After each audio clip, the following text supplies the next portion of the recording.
finishes off in style. A magnificent strike into the crowd. வணக்கம் நண்பர்களே, welcome to channel cocktail furious. So India mass பண்ணிட்டாங்க.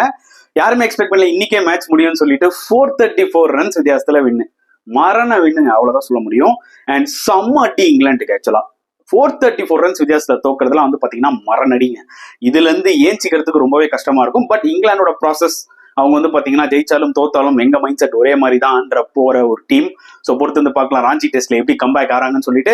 But இப்போதைக்கு டெஃபினட்டா நம்ம Indian team தான் பாராட்டி ஆகணும். ஏன்னா இந்தியன் டீம் வந்து பாத்தீங்கன்னா அண்டர் பிரஷர்ல இருந்தாங்க இந்த டெஸ்ட் மேட்ச் உள்ள நுழையறதுக்கு முன்னாடி. எஸ், நம்ம வைசாக் டெஸ்ட் வின் பண்ணிட்டோம். பட் இந்த டெஸ்ட்ல நம்ம என்ன எதிர்பார்த்தோம்? விராட் கோலி கம்பேக் ஆயிடுவாருன்னு நினைச்சோம். இல்ல, ஃபுல் டெஸ்ட் சீரிஸ் பர்சனல் ரீசன்ஸா அவர் வந்து அவுட். அப்புறம் KL ராகுலாவது வந்து மிடில் ஆர்டரை ஸ்டெபிலைஸ் பண்ணுவாரு அப்படின்னு நினைச்சோம். அவரும் இன்ஜுரியில அவுட். ஸோ பட்டிடாருக்கு ரெண்டாவது ஆப்பர்ச்சுனிட்டி கிடைச்சது. சர்ஃப்ராஸ், ஜூரல் 2 பேரும் டெபியூட் பண்ணாங்க.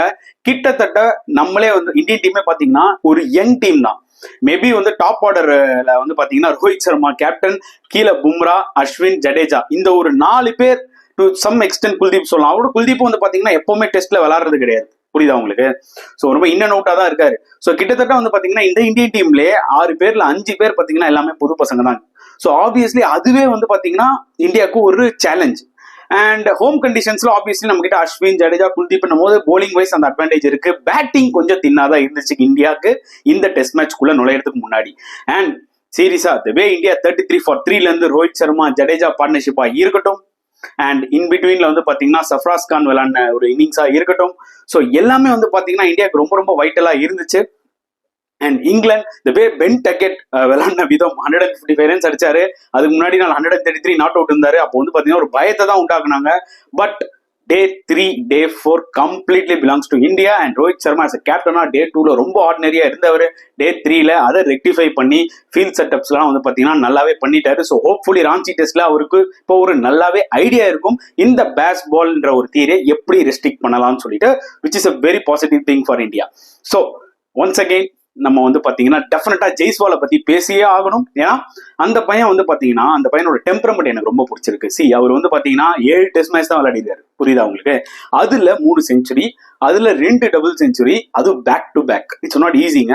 ஏன்னா இந்த இங்கிலாந்து டீம் மேபி நம்ம ஸ்பின்னர்ஸை வேணா சொல்லலாம், இங்கிலாந்து ஸ்பின்னர்ஸ் வந்து கொஞ்சம் இன்எக்ஸ்பீரியன்ஸ் அப்படின்னு சொல்லலாம். பட் ஃபர்ஸ்ட் டெஸ்ட் மேட்ச் நம்மள அவங்கள அடிச்சாங்க. ஹார்ட்லி 7 விக்கெட் எடுத்தாரு. புரியுதா உங்களுக்கு? இந்த பக்கம் ரூட்டு நம்மள வந்து தண்ணி காமிச்சாரு ஹைதராபாத்ல. At the same time Rehan Ahmed வந்து பாத்தீங்கன்னா டீசெண்டா போட்டுட்டு இருக்காரு. ஸோ கிட்டத்தட்ட கொஞ்சம் ஃபார்ம்ல தான் இருக்காங்க அவங்க ஸ்பின்னர்ஸ். ஓகேங்களா? நம்ம ஸ்பின்னர்ஸை கம்பேர் பண்ணும்போது டெஸ்ட் மேட்ச்க்குள்ள நுழையறதுக்கு முன்னாடி அதிகமான விக்கெட்ஸ் எடுத்தது இங்கிலாந்து ஸ்பின்னர்ஸ் தான். ஸோ அந்த வகையில வந்து பாத்தீங்கன்னா அவங்க கொஞ்சம் ஃபார்ம்ல தான் இருந்தாங்க. And Anderson, Mark Wood, quality fast bowlers, அவங்களை எல்லாருமே கவுண்டர் அட்டாக் பண்ண விதம் ரொம்பவே எனக்கு பிடிச்சிருந்தது ஜெய்ஸ்வாலோட இன்னிங்ஸ்ல. அண்ட் நிஜமாவே இன்னொன்னு ஒரு முக்கியமான விஷயம் நான் சொல்லியே ஆகணும். இப்போ போஸ்ட் மேட்ச்ல வந்து ஜெய்ஸ்வால் பேசினாரு. என்னன்னு பாத்தீங்கன்னா, லைக் எனக்கு பேக் ஸ்பேசம் பிடிச்சது, நான் கண்டினியூ பண்ணணும்னு தான் நினைச்சேன். பட் டு சம் எக்ஸ்டென்ட் எனக்கு அது வந்து ரொம்ப பெயினா இருந்ததுனால நான் 104க்கு அடிடெயில் ஆயிட்டேன். இந்த சென்ஸ் ரிட்டையர் ஆயிட்டேன், சாரி. ஸோ திருப்பி இன்னைக்கு கம்பேக் ஆனாரு. கம்பேக் ஆகி வந்து பாத்தீங்கன்னா அவர் விக்கெட்டை விடக்கூடாது, எவ்வளவுக்கு எவ்வளவு ரன்ஸ் அடிக்கலான்றதோ அதுதான் அவரோட எண்ணத்துல இருந்துச்சு. அண்ட் இன்னொன்னு ஒரு பாயிண்ட் என்ன சொன்னார்னா, எஸ் நான் இப்போ ஃபார்ம்ல இருக்கேன், முடிஞ்சவருக்கு எவ்வளவுக்கு எவ்வளவு என்னால ரன்ஸ் அடிக்க முடியுமோ நான் அடிச்சுக்கிறேன், சம்டைம்ஸ் அவுட் ஆஃப் ஃபார்ம் போலாம். ஸோ இந்த மெச்சூரிட்டி எனக்கு ஜெய்ஸ்வால் கிட்ட இருந்து ரொம்ப பிடிச்சிருக்கு. ஏன்னா அவர் விளையாடுறது opening slot, which is very very crucial for team India. 22 வயசு தான் ஆகுது இந்த பையனுக்கு. இவ்வளவு மெச்சூரிட்டியை பார்க்கும்போது ரொம்பவே சந்தோஷமா இருக்கு. Is having everything in is game. டிஃபென்ஸா இருக்கட்டும், டெக்னிக்கா இருக்கட்டும், அட்டாக்கிங் கேமா இருக்கட்டும், இல்ல கிராஸ் பேக் ஷாட்டா இருக்கட்டும், ஸ்வீப்பா இருக்கட்டும், ரிவர்ஸ் ஸ்வீப்பா இருக்கட்டும், எல்லாமே இந்த பையன் கிட்ட இருக்கு. So great start to the international cricket தான் சொல்ல முடியும். எஸ், சேலஞ்சஸ்லாம் வரதான் செய்யும், பட் ஸ்டில் சரியான டேலண்ட் கண்ணு முன்னாடி இருக்கும்போது நம்ம பாராட்டி தான் ஆகணும். So hats off to Jaiswal once again. And yes, Rohit சர்மாவோட கேப்டன்ஷிப், அவர் வந்து பாத்தீங்கன்னா செகண்ட் இன்னிங்ஸ் நம்மளுக்கு ஆப்வியஸ்லி 557 டார்கெட் செட் பண்ணும் போதே தெரியும் இங்கிலாந்து வந்து அண்டர் பிரஷர் தான் உள்ள. பட் அந்த பேஸ் பால் தேடி விளையாடுவாங்களா அப்படின்ற ஒரு மேட்டர் இருந்துகிட்டே இருந்துச்சு. லைக் செகண்ட் செஷன்ல 18 for 2 போதே வந்து பாத்தீங்கன்னா இங்கிலாந்து அண்டர் பிரஷர் போயிட்டாங்க. 18 for no loss இருந்தா கூட மேபி தேர்ட் செஷன்ல அந்த ஓப்பனர்ஸ்ல வந்து ஆஸ் யூஷுவல் அந்த ஓப்பனர்ஸ் வந்து பாத்தீங்கன்னா இது வரைக்கும் இந்த இன்னிங்ஸை தவிர மத்த எல்லா இன்னிங்ஸ்லயுமே அட்லீஸ்ட் 50 ரன்ஸ் மேலேயாவது அடிச்சிருப்பாங்க. ஓப்பனிங் பார்ட்னர்ஷிப் செம்ம காடு கட்டுவாங்க. அந்த மாதிரி ஏதாவது ட்ரை பண்ணிருக்கலாம். பட் எப்போ வந்து 18 for 2 போதே பாத்தீங்கன்னா இங்கிலாந்து கொஞ்சம் லைட்டா பேக் ஃபுட் போயிட்டாங்க. ஒண்ணு மட்டும் என்ன கிளியரா எனக்கு தெரிஞ்சதுன்னா, ஓப்பனர்ஸை நீங்க சீக்கிரமா கைட்டிட்டா இங்கிலாந்து கொஞ்சம் பேக் ஃபுட் போயிடுவாங்கன்றது தெரியுது, எனக்கு கொஞ்சம் எக்ஸ்போஸும் ஆவாங்கன்னு தெரியுது. ஏன்னா ஜோ ரூட் ஓட ஃபார்ம் ஒரு மிகப்பெரிய கன்சர்ன் ஃபார் இங்கிலாந்து. ஏன்னா இன்னைக்கு இன்னிங்ஸ்ல வந்து பாத்தீங்கன்னா அவர் உள்ள இறங்கும் போதே அந்த ரிவர்ஸ் ஸ்வீப் ஞாபகத்தோட இறங்கியிருப்பாருன்னு நினைக்கிறேன். ஏன்னா அதுக்கு பயங்கரமா கிரிட்டிக்ஸ் ஃபேஸ் பண்ணாரு.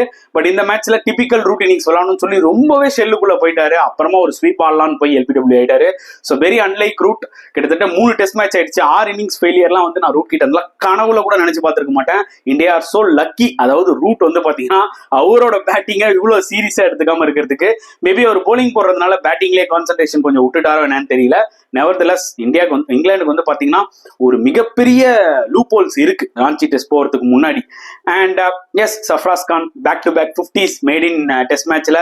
ஸோ பல வருஷம் வெயிட் பண்ண சர்ஃப்ராஸ் கானுக்கு ஒரு நல்ல ஆப்பர்ச்சுனிட்டி கிடைச்சது. அதை அப்படியே பிடிச்சிக்கிட்டாருன்னு தான் சொல்ல முடியும். So huge salute to him also. கண்டிப்பா அவர் வந்து பாத்தீங்கன்னா 11ல விளையாடுவார் மிடில் ஆர்டர்ல. அதுல பேச்சே கிடையாது. ரஜத் பட்டிதார் பத்தி நம்ம நேற்றே நிறைய பேசிட்டோம். ஐ திங்க் கிடைச்ச ஆப்பர்ச்சுனிட்டியை வந்து அவர் நழுவ விட்டாருன்னு தான் சொல்ல முடியும். ஒன்ஸ் அகைன் அவர் போய் டொமஸ்டிக் கிரிக்கெட் போய் விளையாடணும். There is no option. ஏன்னா நெக்ஸ்ட் மேட்ச் கேஎல் ராகுல் உள்ள வரலாம், ஈஸியா ரஜத் பட்டிதாரை ரீப்ளேஸ் பண்ணலாம். And apart from that Rohit சர்மாவோட 100 கண்டிப்பா அதை வந்து நம்ம பாராட்டி ஆகணும். ஏன்னா crucial time Rohit Sharma as well as Ravindra Jadeja 2 பேருமே 33 for 3ல இருந்து அந்த ஒரு இம்பார்ட்டன்ட் 200 ரன்ஸ் பார்ட்னர்ஷிப் வந்து பாத்தீங்கன்னா அதுதான் முதல் சீடே ஆக்சுவலா இந்த மேட்ச் வின் பண்ண காரணம். இன்னொரு விஷயமும் சொல்றேன், 50 odd ரன்ஸ் இருக்கும் போது ரோஹித் சர்மா ஒரு ஸ்லிப் கேட்ச் ஒன்று ஜோ ரூட் விடுவாரு. அப்போ அந்த கேட்சை ரூட் பிடிச்சிருந்தாருன்னா என்ன சிச்சுவேஷன் ஆயிருக்கும் அப்படின்றதையும் நம்ம பேசலாம். அதுவும் ஒரு டேர்னிங் பாயிண்ட் தான். பட் நெவர்தலஸ் அந்த 200 ரன் பார்ட்னர்ஷிப் ரொம்ப ரொம்ப குரூஷியல் ஃபார் இந்தியா. இதே ஜோ ரூட் கேட்ச் விட்டர்ல அவங்க பேட்டிங் விளையாடும் போது, அதாவது அந்த டே 3 அப்போ நல்லா 15 மினிட்ஸ் தாக்கு பிடிச்சி ஆடிட்டு ஜோ ரூட் வந்து பாத்தீங்கன்னா அந்த பும்ராவை ரிவர்ஸ் ஸ்வீப் பண்ணாரு பாத்தீங்களா, அதுவும் ஒரு டேர்னிங் பாயிண்ட்.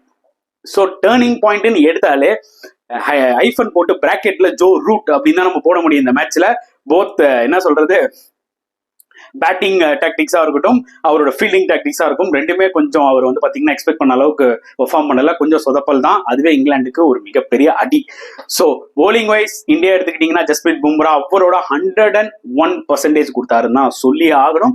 சிராஜ் ஃபர்ஸ்ட் இன்னிங்ஸ்ல அந்த 4 விக்கெட்ஸ் அண்ட் 2 இன்னிங்ஸ்லுமே நான் சொன்ன மாதிரி பும்ரா உயிரை கொடுத்து போட்டாரு. ஒரு விக்கெட்டா இருந்தாலும் அவர் தான் அந்த மொமெண்டமே கொடுக்குறாரு. இனிஷியலா அடிக்கவே விடல அவர் அந்த அளவுக்கு. அண்ட் அதுக்கப்புறம் நம்ம ஸ்பின்னர்ஸ் ஜட்டு அண்ட் குல்தீப். மெயினா ஜட்டு வந்து கலகிட்டாரு 5 விக்கெட்ஸ் எடுத்து. அது நம்மளுக்கு நல்லாவே தெரியும். செகண்ட் இன்னிங்ஸ்னாலே ஜட்டு த்ரெட்டு தான். ஆப்வியஸ்லி செகண்ட் த்ரெட் தான். இதுதான் என்னோட முன்னாடி வீடியோலயே சொல்லியிருப்பேன். இங்கிலாந்து பேட்ஸ்மேன்ஸ் வந்து பாத்தீங்கன்னா லைக் இந்த லெஃப்ட் ஆர்ம் ஸ்பின்னர் தான் பிராக்டிஸ் பண்ணிட்டு இருந்தாங்க. ஏன்னா இந்த ஜடு த்ரெட் இருக்கு இந்த ராஜ்கோட்ல. எக்ஸாக்ட்லி அதுதான் செகண்ட் இன்னிங்ஸ்ல நடந்துச்சு. Typical Indian wicket. கொஞ்சம் லைட்டா ஜம்ப் ஆச்சு, டேர்ன் ஆச்சு. இங்கிலாந்து பேட்ஸ்மேன் அவ்வளவுதான், முடிஞ்சு போச்சு. இதுக்கு மேல நம்ம ஸ்டே பண்ண முடியாதா, சரண்டர் ஆயிட்டாங்க. அண்ட் குல்தீப் யாதவ் சீரியஸா ரொம்ப ரொம்ப எனக்கு ரொம்ப பிடிச்சிருந்தது அவரோட போலிங் எஃபர்ட் அண்ட் பேட்டிங்கும் நல்லா விளையாடினார் செகண்ட் இன்னிங்ஸ்ல. ஏன் பேட்டிங் சொல்றேன்னா அக்சர் பட்டேல் இந்த மேட்ச் டிராப் பண்ணிருக்காங்க, விச் இஸ் எனக்கு ரொம்ப கஷ்டமா இருந்துச்சு. ஏன்னா அந்த மனுஷன் வந்து பேட்டிங்ல கான்ட்ரிபியூட் பண்றாரு, போலிங்ல 1 or 2 க்ரூஷியல் விக்கெட்ஸ் எடுக்கிறாரு. பட் குல்தீப் யாதவ் உங்களுக்கு ஒரு டிஃப்ரெண்ட் வெப்பன். இந்த மாதிரி பிளாட் விக்கெட்ல உங்களுக்கு குல்தீப் யாதவ் என்னைக்குமே உதவுவார். அதை தான் காமிச்சாரு 2 இன்னிங்ஸ்லுமே. ஸோ அப்படின்னும் போது குல்தீப் யாதவ் வந்து பாத்தீங்கன்னா 11ல எடுக்காம இருக்கிறது ஒரு முட்டாள்தனம். ஸோ ஜடேஜா அண்ட் அக்சர் 2 பேரும் ஒரே டைப் ஆஃப் பிளேயரை வந்து நம்ம விளையாடுறதுனால வந்து பாத்தீங்கன்னா சேமா இருக்கும், தவிர ஒரு வெரைட்டி இருக்காது. ஸோ ஆப்வியஸ்லி இந்த மேட்ச்ல ஒரு ரிஸ்க் எடுத்து தான் போனாங்க, which is a master stroke. அநேகமா அக்சர் பட்டேலுக்கு கிடைக்கும் வாய்ப்பு அப்ப பாத்துக்கலாம். பட் இப்போதைக்கு குல்தீப் வந்து பாத்தீங்கன்னா செம்மையா போட்டுட்டு இருக்காரு. இங்கிலாந்து பேட்ஸ்மேன் சீரியஸா திணறாங்க. பிளஸ் பேட்டிங்லயும் கொஞ்சம் கிளிம்ஸ் காமிச்சிருக்காரு. ஸோ அது ஒரு நல்ல விஷயம் குல்தீப் பொறுத்த வரைக்கும். ஸோ ஓவரால் வந்து பாத்தீங்கன்னா நல்ல ஒரு பெர்ஃபார்மன்ஸ் போலிங்ல. அஸ்வின் ஏஸ் அவங்க அம்மா படம் சரியில்லை, பிட்வீன்ல ஒரு மெடிக்கல் எமர்ஜென்சி போயிட்டாரு. ஐயோ என்னப்பா டீமே இப்படி ஒரு நிலைமையில இருக்கே, உனக்கு பேர இப்படி ஆயிடுச்சு இப்படி சொல்லி நம்ம ப்ரே எல்லாம் பண்ணோம். பட் இம்மிடியா 1 day 1.5 days கழிச்சு அவங்க அந்த பர்சனல் ரீசன்ஸ் எல்லாமே சால்வ் ஆயிடுச்சு போல இருக்கு. அவருக்கு எல்லா இஷ்யூஸும் சால்வ் பண்ணி திருப்பி ரிட்டர்ன் ஆயிட்டாரு. அப்பதான் இந்தியாவுக்கு ஒரு மிகப்பெரிய பூஸ்டா இருந்துச்சு. பட் ஸ்டில் அஸ்வின் வந்ததால தான் நம்மளுக்கு வந்து பயங்கர இம்பாக்டா கேட்டீங்கன்னா இல்ல, அஸ்வின் இல்லாமே அந்த செகண்ட் இன்னிங்ஸ்ல 4 bowlersமே சூப்பரா போலிங் போட்டு இந்தியாவை வேற லெவல்ல கொண்டு வந்துட்டாங்க ஆக்சுவலா, to be very honest. And last இன்னிங்ஸ்ல அஸ்வின் வந்தாலும் ஜடேஜா 5 விக்கெட் எடுத்து வேற லெவல்ல பண்ணிட்டாரு. அண்ட் ஒரு ரன் அவுட், அதுவும் வந்து பாத்தீங்கன்னா க்ரூஷியல். ஜூரல் சூப்பரா பண்ணாரு. ஜூரல் பத்தி கண்டிப்பா பேசலாம். அண்ட் எஸ், சிராஜும் வந்து பாத்தீங்கன்னா பெரிய ஸ்கோப் இல்ல செகண்ட் இன்னிங்ஸ்ல. ஏன்னா ஒரு பக்கம் ஜடேஜா குல்தீப் லாங் ஸ்பெல் போட்டாங்க, விக்கெட்ஸும் எடுத்தாங்க. அண்ட் பும்ரா ஒரு விக்கெட் எடுத்தாரு, அது முக்கியமான விக்கெட். ஜாக் கிராலி இல்லைன்னா அவர் 2 அச்சினே இருப்பாரு. That is 1. அண்ட் லாஸ்ட் அஸ்வினுக்கு ஒரு ஸ்பெல் கிடைச்சது, 2 ஸ்பெல் போட்டாரு. லக்கிலி வந்து பாத்தீங்கன்னா ஹார்ட்லி அவுட் ஆயிட்டாரு. லெஃப்ட் ஹேண்டர்ஸ்னாலே நம்ம ஆளுக்கு வந்து பாத்தீங்கன்னா அல்வா சாப்பிட்ற மாதிரி தான், சின்ராசை பிடிக்கவே முடியாது லெஃப்ட் ஹேண்டர்ஸ்னாலே. So Ashwin deserving that 1 wicket. ஏன்னா ஃபர்ஸ்ட் இன்னிங்ஸ் 1 விக்கெட் எடுத்தாரு, அது 500th விக்கெட். ஸோ இப்போ 501 விக்கெட்ஸ்ல இருக்காரு. So every one are in good form சீரீஸா moving ahead to Ranchi test. So India 2-1. So சீரீஸ்ல நம்ம தான் இப்போ டாப்ல இருக்கோம். ஸோ ராஞ்சி டெஸ்ட் வந்து பாத்தீங்கன்னா இங்கிலாந்துக்கு 2 or die. புரியுதா உங்களுக்கு? நீ சீரீஸை தட்டணும்னா அடுத்த மேட்ச் வின் பண்ணியே ஆகணும் இங்கிலாந்துக்கு. இந்தியா பொறுத்த வரைக்கும் பாத்தீங்கன்னா அடுத்த மேட்ச் வின் பண்ணி எப்படியாவது சீரீஸை வின் பண்ண பார்ப்பாங்க. தரம்சாலால சில பிளேயர்ஸ்க்கு ரெஸ்ட் கொடுக்க பார்ப்பாங்க. பட் நம்ம அவ்வளவு தூரம் போவேனா, இந்த டெஸ்ட் மேட்ச் நம்ம பத்தியே பேசலாம். அண்ட் இன்னொரு முக்கியமான பிளேயரை பத்தி கண்டிப்பா நான் பேசணும், த்ருவ் ஜுரல். அவரோட பேட்டிங்ஸ் பத்தி நம்ம கிளியரா பேசிட்டோம். ஆக்சுவலா ப்ரீவியஸ் வீடியோ நான் போட்டிருக்கேன். நல்லா காம்பேக்ட் பிளேயர், நல்ல back foot player, typical test player, நல்ல ஒரு டேலண்ட் இருக்கு அந்த மனுஷனுக்கு. ஸோ டெஃபினட்டா இஸ் கோயிங் டு ஸ்டே, அதுல பேச்சே கிடையாது அன்லெஸ் ரிஷப் பந்த் வர இருக்கும். அண்ட் அவரோட கீப்பிங் ஸ்கில்ஸ்னா நம்ம வெயிட் பண்ணிட்டு இருந்தோம், டெஸ்ட் மேட்ச் முடிச்சுட்டு பேசலான்னு. ஃபென்டாஸ்டிக்கா கீப்பிங் பண்ணாங்க அந்த பையன். அந்த run out of Ben Duckett ரொம்ப ரொம்ப குரூஷியல். அந்த பிரசன்ஸ் ஆஃப் மைண்ட் இருக்கு பாத்தீங்களா, அது ரொம்ப எனக்கு பிடிச்சிருந்தது த்ருவ் ஜுரல் கிட்ட. And other thing is like நிறைய பால் லோ கெப்ட் ஆச்சு, அதே மாதிரி வைடு நிறைய போட்டாங்க. அது எல்லாமே வந்து பாத்தீங்கன்னா நல்லா கேதர் பண்ணாரு. நிஜமாவே வந்து கமெண்டேட்டிங்ல எல்லாருமே த்ருவ் ஜுரலோட கீப்பிங் பத்தி பாராட்டிட்டே இருந்தாங்க. ஸோ ஒரு டெபியூட்ல பேட்டிங்கா இருக்கட்டும், கீப்பிங்கா இருக்கட்டும், அண்ட் ரொம்ப தெரியுறாரு. So good fine for India. நிஜமாவே ஹாப்பியா இருக்கு எனக்கு. இந்த மாதிரி வந்து பாத்தீங்கன்னா டொமஸ்டிக் கிரிக்கெட்ல இந்த மாதிரி ஒரு யங் பிளேயர்ஸ் பெர்ஃபார்ம் பண்ணி ஒரு ஆப்பர்ச்சுனிட்டி கிடைச்சி இந்தியன் டீமுக்குள்ள வந்திருக்காங்க பாத்தீங்களா, நிஜமாவே ஹாப்பியா இருக்கு அதை பொறுத்த வரைக்கும். ஸோ ரொம்ப சாட்டிஸ்ஃபைட். இந்த டெஸ்ட் மேட்ச் பொறுத்த வரைக்கும் ரொம்ப சாட்டிஸ்ஃபைட். இங்கிலாந்து பொறுத்த வரைக்கும் நிறைய விஷயங்கள் யோசிக்க வேண்டியது இருக்கு. அவங்களோட பேட்டிங் ஆர்டர் யோசிக்கலாம். மேபி பென் ஸ்டோக்ஸ் கொஞ்சம் முன்னாடி வந்து விளையாடலாம். பேஸ்டோவோட ஃபார்ம் கொடூரமா இருக்கு. இல்ல பேஸ்டோவை டேன் லாரன்ஸ் வச்சு ரீப்ளேஸ் பண்ணுவாங்களா, இல்ல ஸ்டோக்ஸ் ஒரு படி மேல வந்து விளையாடலாமா? ஏன்னா அவர் தான் பெஸ்ட் பேட்ஸ்மேன் இந்த லைன் அப் தெரியுது. இந்த கரண்ட் பேட்டிங்ல பார்க்கும்போது பென் ஸ்டோக்ஸ் ஒரு ஆள் தான் சர்வைவ் பண்ற மாதிரி தெரியுது. ஸோ எது இருந்தாலும் நம்ம வெயிட் பண்ணி தான் பார்க்கணும். அதை விட முக்கியமான விஷயம், ரோஹித் சர்மா வின் பண்ண டாஸ் ரொம்ப ரொம்ப முக்கியம். இந்தியா பொறுத்தவரை இந்தியாவில் மட்டும் டெஸ்ட் மேட்சஸ் நடந்தா டாஸை வின் பண்ணி தொலைச்சிருங்கப்பா. என்ன வேணா காலைல கிரீன் டீஞ்ச் இருக்கட்டும், ஃபர்ஸ்ட் பேட்டிங் தான் என்னைக்குமே best. So that's it my friends. So என்னோட பாயிண்ட் ஆஃப் வியூ எல்லாமே நான் முடிஞ்ச வரைக்கும் கவர் பண்ணிட்டேன்.